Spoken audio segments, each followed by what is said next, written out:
오늘 본문의 제목은 다윗이 그의 아들 압살롬을 피할 때 지은 시다라고 여러분 가진 성경과 또 큐티책 앞에 보면 그렇게 기록이 되어 있을 것입니다.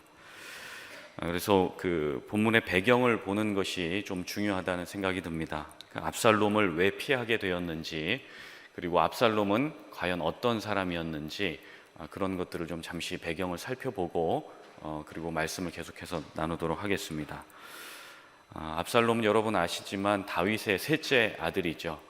다윗의 첫째 아들이었던 장남 그 암논이 압살롬의 친누이였던 다말을 갖다가 강제로 그 간음을 하게 됩니다. 그래서 그 사건이 압살롬에게 굉장한 충격이었죠.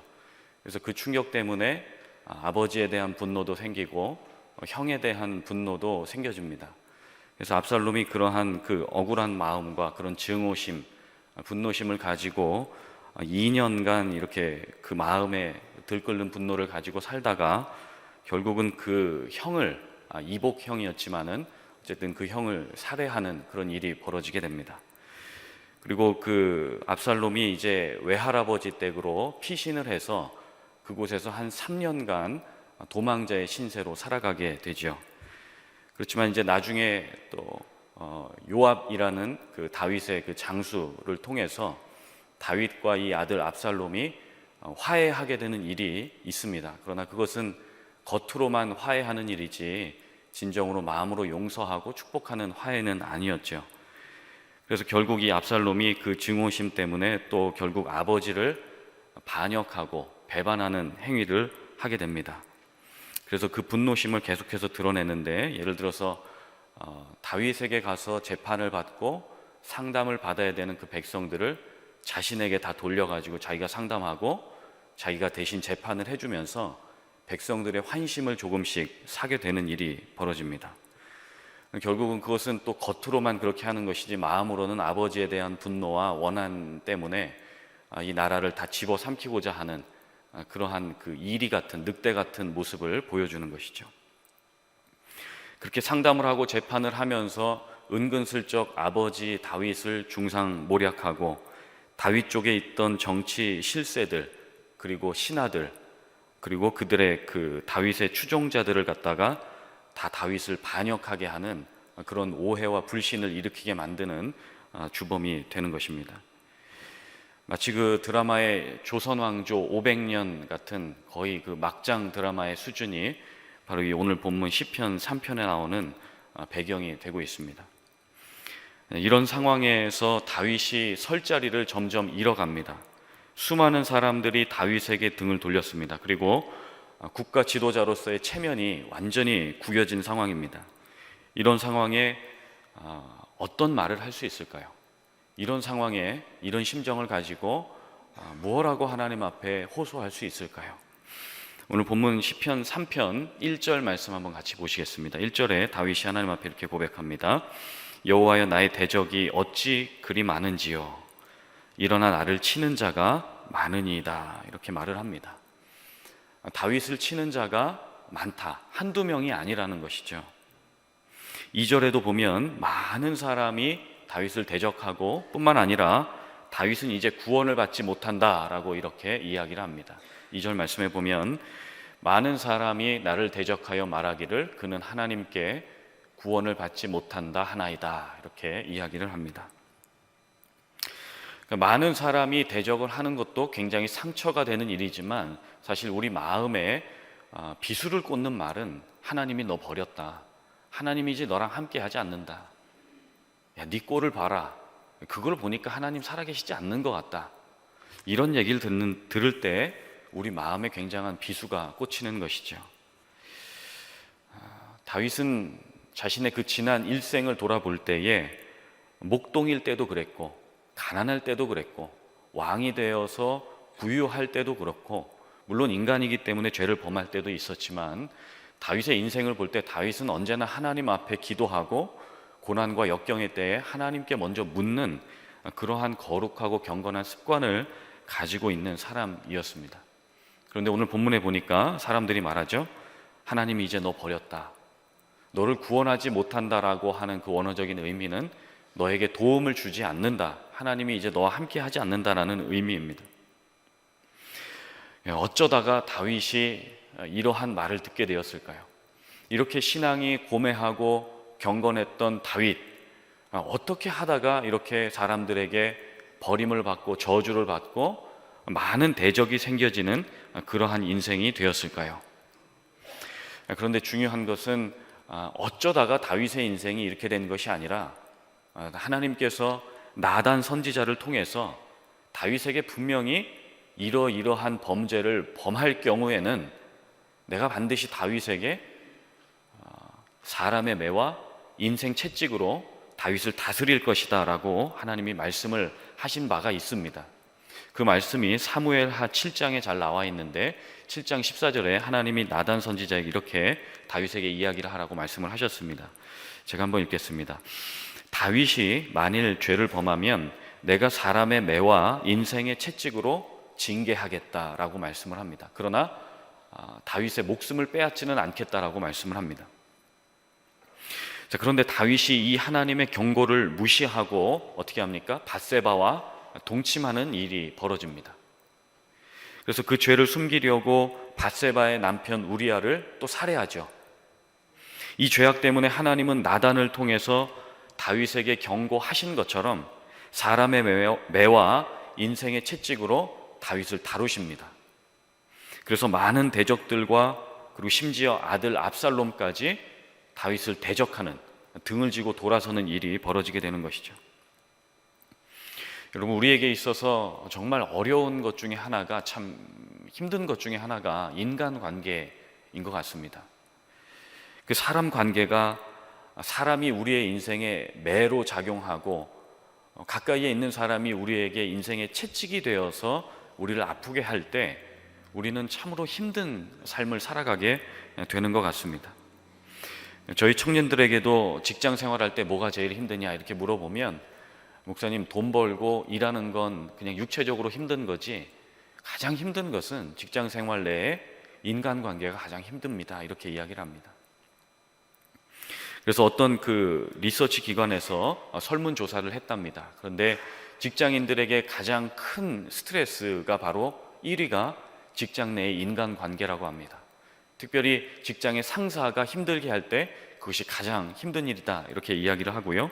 두 번째로 힘든 것은 과도한 업무, 또 세 번째로 힘든 것은 내 능력을 넘어선 그 기대와 잦은 야근이라고 합니다. 그래서 이런 인간관계와 또 직장의 스트레스를 극복할 때 어떻게 하는가? 1위는 술을 먹는다, 2위는 운동을 한다, 3위는 폭식, 4위는 게임이나 도박이라고 이렇게 설문조사 결과가 나왔습니다. 스트레스가 만병의 근원이라고 하는데, 인간관계 때문에 몸 망치고, 인간관계 때문에 병 생기고, 인간관계 때문에 술과 도박에 쩔어 사는 그러한 인생들을 보게 되는 것이죠. 물론 여러분, 오해가 없길 바라는 것은 우리 인간관계의 어려움이 우리 인생의 채찍과 인생의 매가 우리의 죄 때문에 다 벌어지는 일이라고 생각하지는 않습니다. 그것은 성경적인 것은 아니죠. 부분적인 것은 맞지만 부분적인 것은 틀릴 수 있습니다. 왜냐하면 하나님께서 우리 인생들을 다뤄가실 때 인생의 채와 매와 채찍으로만 다루는 것이 아니라 철을 날카롭게 함같이 사람이 사람의 얼굴을 빛나게 하는 그런 연단과 훈련의 과정이 반드시 있기 때문입니다. 자, 그런데 아무튼 이 인간관계, 이 사람 관계로 인해서 우리가 훈련을 받고 연단을 받고 하나님의 채찍과 매를 받는 것은 너무나 힘든 일인 것 같습니다. 다윗은 어땠을까요? 다윗의 심정은 지금 어떨까요? 자신의 죄에 대한 그 쓰라린 상처, 아들에게 버림을 받을 뿐만 아니라 아들의 그 살해 위협에 놓여 있는 그런 상황, 그리고 더 이상 다윗은 이 국가의 지도자가 아니라 이제는 홈리스가 되어버린 상황입니다. 맨발로 광야를 걸어다니고 진흙탕을 고개 숙이면서 걸어가는 그러한 패배자, 그러한 루저의 삶을 살아가고 있습니다. 이런 인생의 위기를 맞았을 때, 우리의 인생의 고난과 아픔이 찾아왔을 때에, 쓰라린 패배감이 찾아올 때 우리는 어떻게 해야 될까요? 오늘 시편 3편 말씀의 다윗의 고백을 통해서 인생의 위기를 만났을 때 하나님은 나에게 어떤 분이셨는가 우리가 한번 좀 되돌아보면서 하나님의 인도함을 받게 되기를 바랍니다. 첫째로 인생의 위기를 만났을 때에는 여호와 하나님이 나의 방패가 되어 주신다라고 하는 것을 우리가 좀 신뢰할 필요가 있습니다.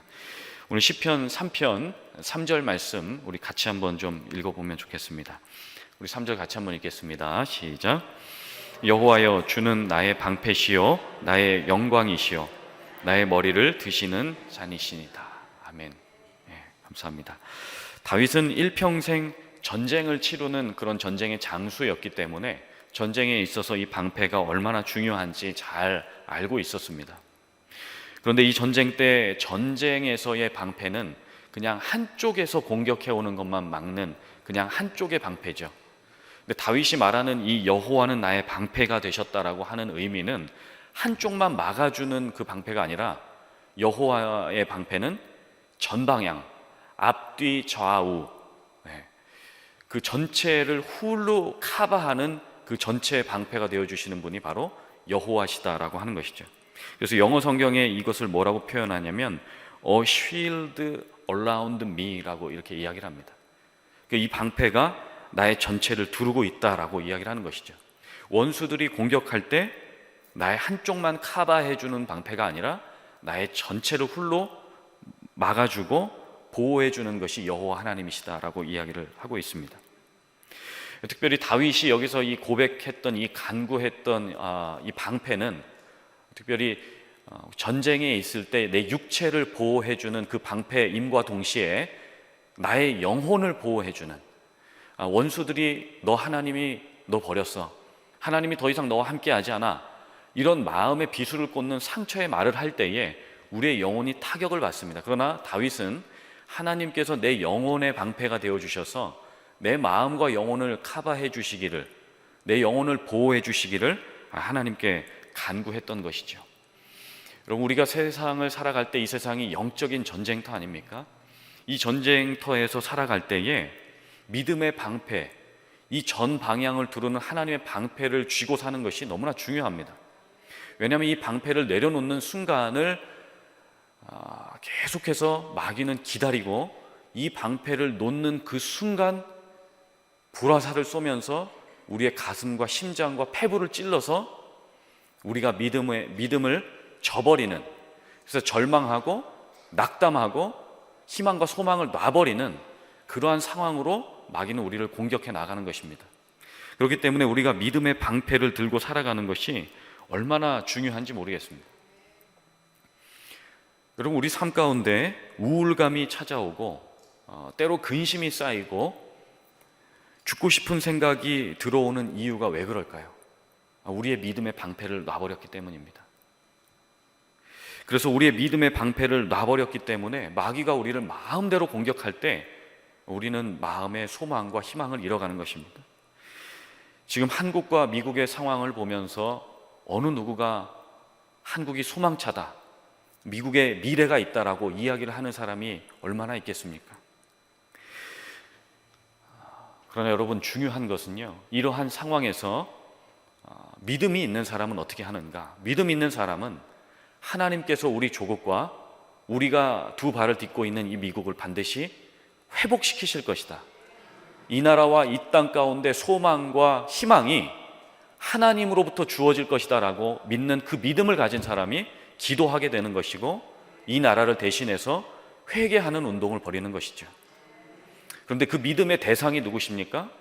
오늘 다윗이 고백하는 우리의 전 방향을 다 커버해주는, 미국과 한국을 이 온 열방을 커버해주는 하나님의 그 믿음의 방패, 우리의 믿음의 방패를 주시는 여호와 하나님께 그 믿음이 있다라고 하는 것이죠.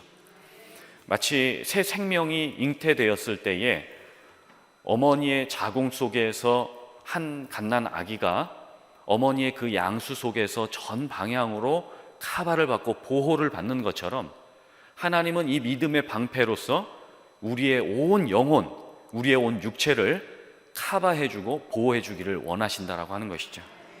그렇기 때문에 우리에게 이 위기의 때에, 특별히 인생의 고난과 위기의 때에 우리에게 필요한 고백은 무엇이냐? 하나님은 나의 방패가 되어주시는 여호와시다라고 하는 것입니다. 그런 의미에서 우리 한번 좀 주먹을 불끈 쥐시고 한번 따라해 보실까요? 여호와는 나의 방패이십니다. 한 번 더 하겠습니다. 여호와는 미국과 한국을 커버하는 하나님이십니다. 잘하셨습니다. 감사합니다. 두 번째로 오늘 말씀을 통해서 우리가 좀 보기 원하는 것은 인생의 위기를 만났을 때에 여호와는 나의 영광이 되어주시는 분이다 라고 하는 것입니다. 방패가 되어주실 뿐만 아니라 영광이 되어주신다라고 하는 것이죠. 우리 3절 말씀 한번 또 같이 보실까요? 3절에 보면 이렇게 말씀하죠. 여호와여 주는 나의 방패시요 나의 영광이시요 나의 머리를 드시는 자니시다. 나의 방패시다. 나의 영광이시다. 영광이시다라고 하는 말의 그 원어적인 의미는 여호와 하나님이야말로 나를 영화롭게 해주시는 분이다라고 하는 뜻입니다. 영화롭게 해주시는 분. 다윗의 현실을 보면 도망자이고 앞서 말씀드린 것처럼 다윗은 홈리스와 같은 상황이고 버림받은 자의 상황입니다. 물질적으로도 어렵고 관계적으로도 어렵고 이 세상의 소망과 희망이 사라지면요, 거울을 보면서 우리 자신을 볼 때 참 한탄이 나오죠. 자신감과 자존감이 바닥을 치게 됩니다. 다윗은 이루 말할 수 없는 자존감이 그 바닥을 치는 상황이었죠. 우리가 이렇게 어려움을 겪을 때 어떻게 해야 될까요? 다윗처럼 현실을 바라보는 것이 아니라 다윗처럼 눈을 들어 나에게 영광이 되어주시는 분이 누구신가, 그리고 나의 이 현실을 극복해서 나를 영광스럽게 삼아주실 분이 누구신가, 그분이 여호와시다라고 하는 것을 바라볼 필요가 있는 것이죠. 그래서 저도 이렇게 인생의 고난과 어떤 그 역경이 다가올 때에 제가 하나님 앞에 기도하는 부분이 있습니다. 그것이 뭐냐면, 하나님, 내 상황과 여건은 많이 힘들었지만, 많이 힘들 때가 있지만 내 상황과 내 현실과는 상관없이 이 상황과 현실을 통해 하나님이 영광을 받으시면 좋겠습니다. 하나님, 내가 물질적으로 어렵고 또 우리 성도님들 난관과 역경에 봉착할 일이 생겼을 때에 우리가 믿음을 잃지 않고 하나님이 영광을 받으시면 좋겠습니다. 우리가 연단을 받고 우리가 훈련을 받고 우리의 죄 때문에 하나님이 인생에 채찍을 대고 인생의 매를 대실지라도 그 상황을 통해서 우리의 어떠함과는 상관없이 하나님만 좀 영광을 받았으면 좋겠습니다. 그러한 고백이 지금 다윗에게 있는 것이죠. 그 믿음을 가지고 지금 하나님 앞에 고백을 하는 것입니다. 하나님, 내 상황은 홈리스 같고 다윗의 상황은 인생의 절체절명의 위기의 순간이지만 하나님이 다윗을 높여주시기를 원합니다. 지금 그렇게 믿음의 고백을 하는 것입니다. 여러분, 이 세상에 완벽한 인간이 어디에 있겠습니까? 다윗도 사람이기 때문에 때로 죄짓고 넘어졌지만 그래도 그를 회복시켜서 영광스럽게 만들어주실 분은 하나님밖에 없었다라고 그렇게 고백을 하는 것이죠. 그러한 믿음의 고백이 어디에서 나왔을까요? 다윗은 평소에 하나님 앞에 기도했고, 다윗은 평소에 말씀을 묵상했고, 다윗은 평소에 하나님과 깊은 교제를 통해서 그 1:1 관계를 잘 유지했기 때문에 이 난관에서 하나님께 이렇게 영광스럽게 높여달라는 고백이 있었던 것이죠. 그래서 날마다 하나님의 음성을 듣고 하나님의 인도함을 받았던 것이 다윗의 삶이었고요. 그 인도함 속에서 가만히 생각해 보건대 지금 다윗이 생각하는 것입니다. 내 과거의 죄 때문에 내가 훈련을 받는 것도 있지만은 하나님의 채찍을 대시는 것도 있지만 다윗이 곰곰이 생각해 보니까 이런 것입니다. 내가 지금 연단을 받고 훈련을 받는 것은, 지금 내 많은 대적들이 나를 공격하는 것은 인간 다윗을 공격하는 것이 아니라 다윗이 믿음으로 고백하는 방패가 되시고 나를 영화롭게 하시는 하나님을 대적하는 것이구나. 그렇기 때문에 지금 다윗이 오늘 말씀 7절에 보게 되면은 이렇게 담대하게 확신 있게 고백을 하는 것이죠. 7절에 다윗이 하나님 앞에 이렇게 담대하게 고백합니다. 여호와여 일어나소서, 나의 하나님이여 나를 구원하소서. 주께서 나의 모든 원수의 뺨을 치시며 악인의 일을 꺾으셨나이다. 이렇게 고백을 합니다. 어떻게 보면 좀 버릇없는 말 같죠. 여호와여 일어나소서. 지금 누가 누구 앞에서 앉으라 그러고 일어서라 그러고 하는 겁니까? 그러나 그런 것이 아니라 다윗이 간절하게 그러나 담대하게 확신을 가지고 하나님 보십시오. 지금 압살롬이 원수들을 통해서 나를 비방하고 저주하는 것이 지금 인간 다윗을 저주하는 것이 아니라 내가 의지하는 하나님을 저주하고 있는 것입니다. 그러니까 하나님 가만히 계시지 마시고 일어나셔서 저 원수들의 뺨을 치시고 저들의 이를 꺾어버리십시오. 이렇게 고백을 하는 것입니다. 여기서 이 뺨을 친다는 것은 여러분 우리가 그 드라마나 연속극을 보게 되면 이렇게 싸우다가 뺨을 때리죠. 이 뺨은 얼굴은 사람의 그 대표성을 띠는 부분 아닙니까? 그러니까 뺨을 친다는 것은 상대방에게 모욕감을 주는 행위입니다. 그러니까 하나님 나를 괴롭히는 그리고 하나님을 저주하는 저 원수들에게 하나님께서 친히 뺨을 치심으로 모욕감을 주십시오.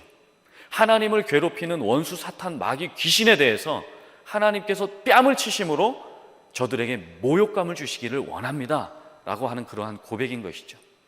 그리고 여기서 두 번째로 이를 꺾어달라.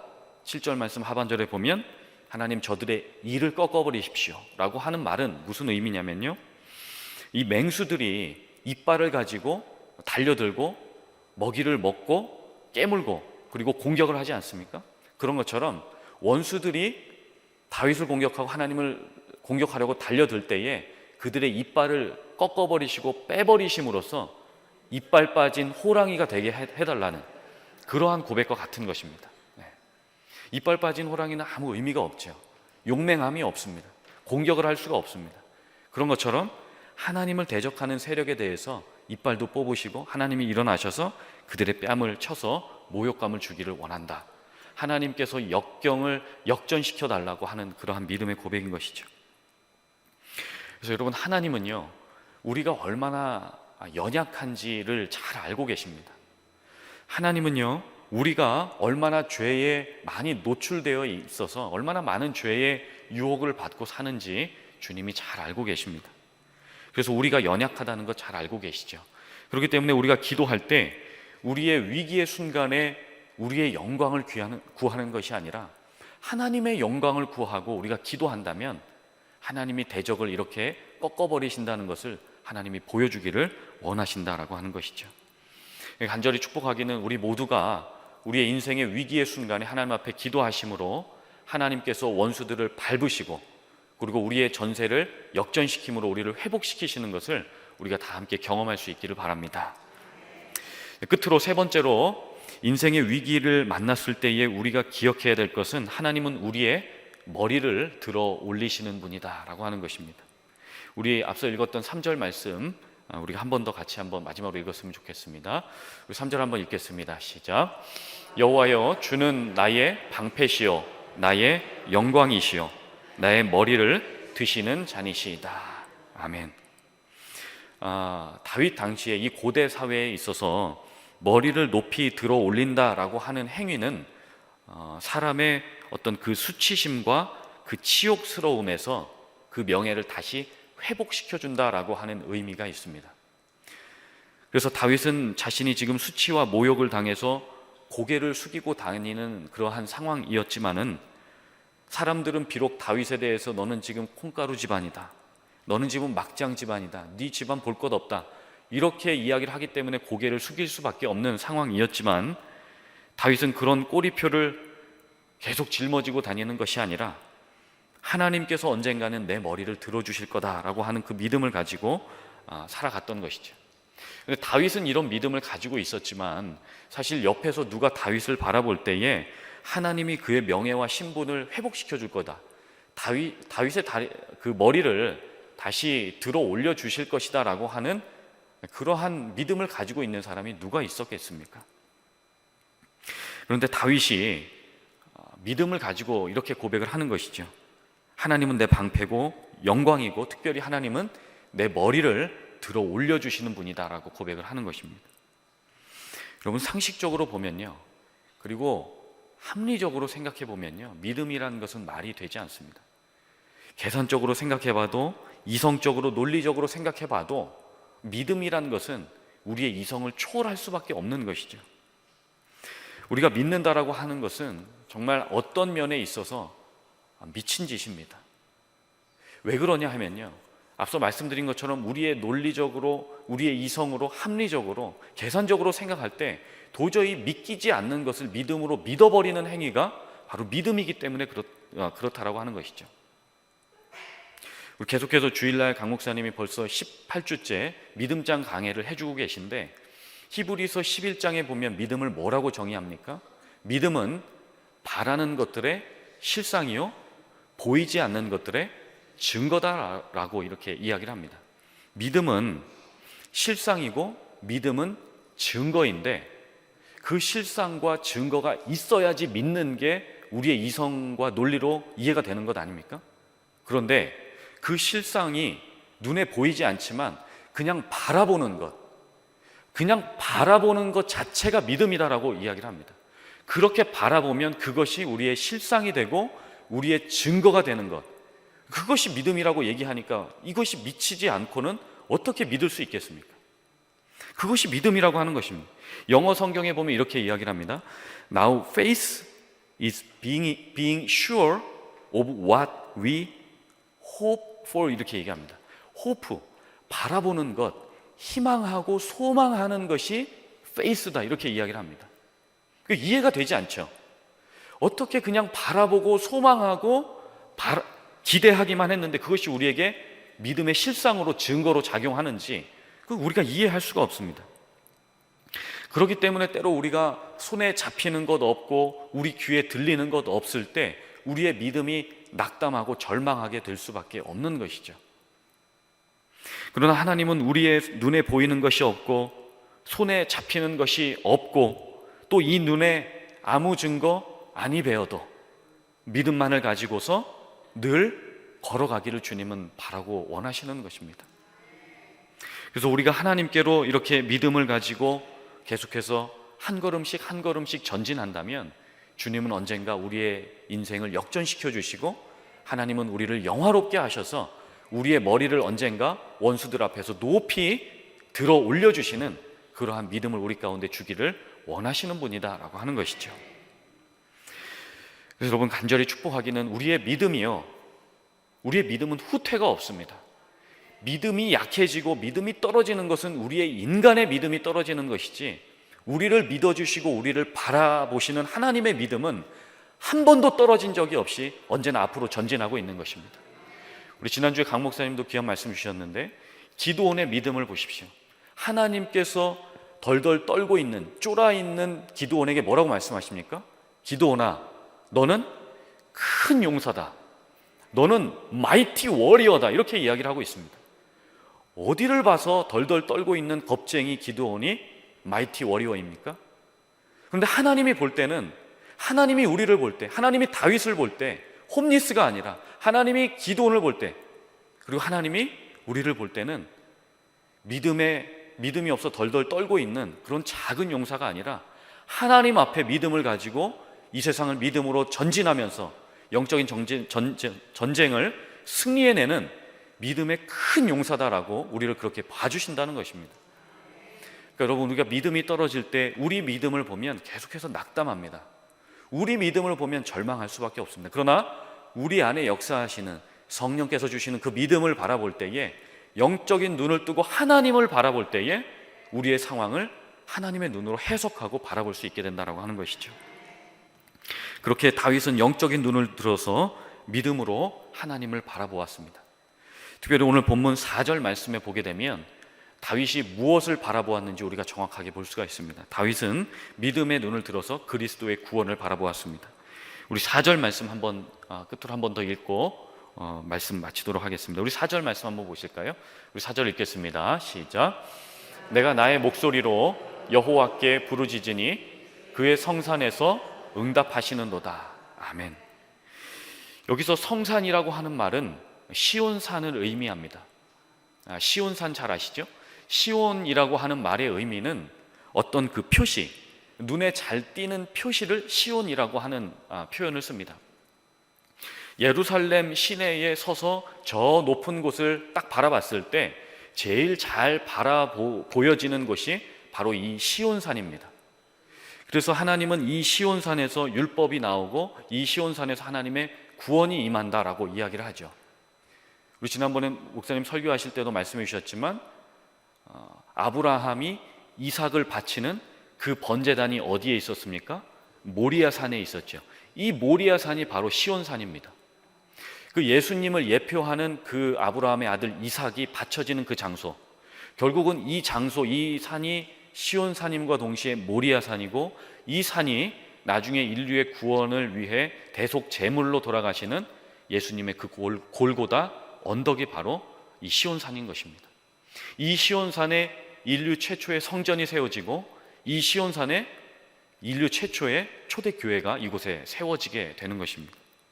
그리고 이 시온산이 결국은 하나님의 구원 역사를 이루는 시작이요 또 끝이 되는 십자가와 부활, 그 복음의 장소가 바로 이 시온산이 되는 것입니다. 그래서 지금 다윗이 하나님 앞에 믿음으로 고백하는 것이죠. 하나님, 나의 구원은 예수 그리스도로 말미암는 것입니다.